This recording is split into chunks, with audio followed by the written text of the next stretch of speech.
Herkes akıllı olsun.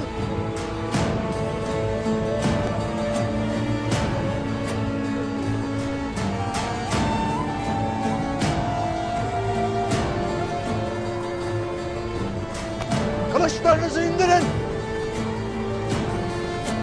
Kılıçlarınızı kınına sokun. Korkut, anamın başına bir hal gelirse bunun bedelini ağır ödetirim, bilmiş ol.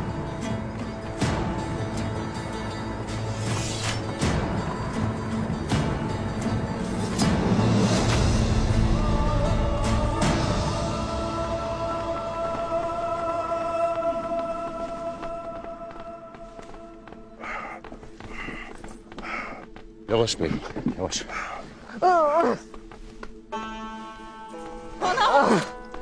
Bismillahirrahmanirrahim. Ana.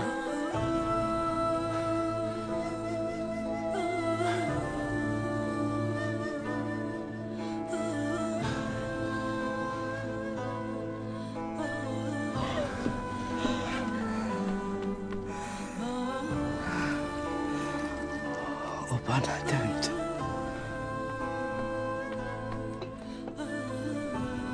Ölmeden gördüm seni.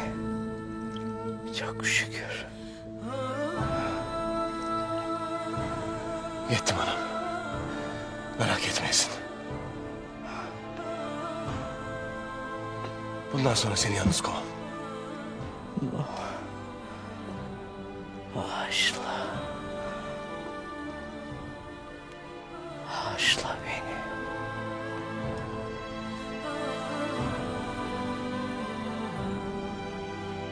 Ana.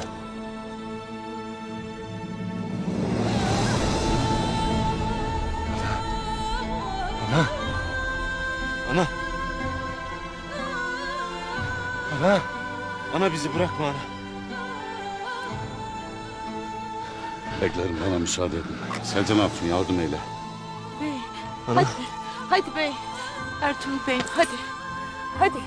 Allah'ım sen bize yardım et. Bize merhamet eyle ya Rabbim. Allah'ım bize bağışla ya Rabbim.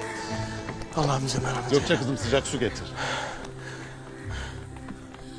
Yavaş, yavaş. Aç onu, aç.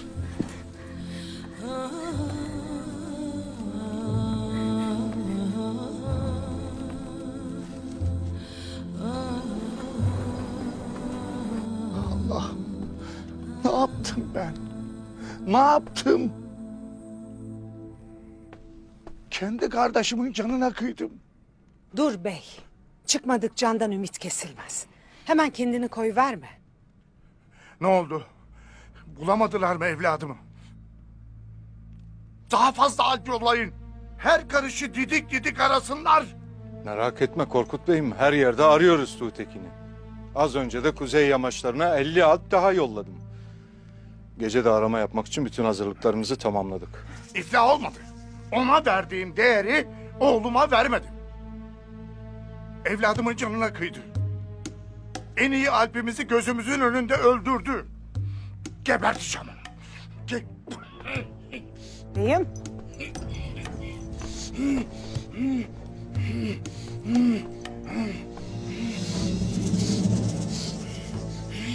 Evvel sakin ol bey.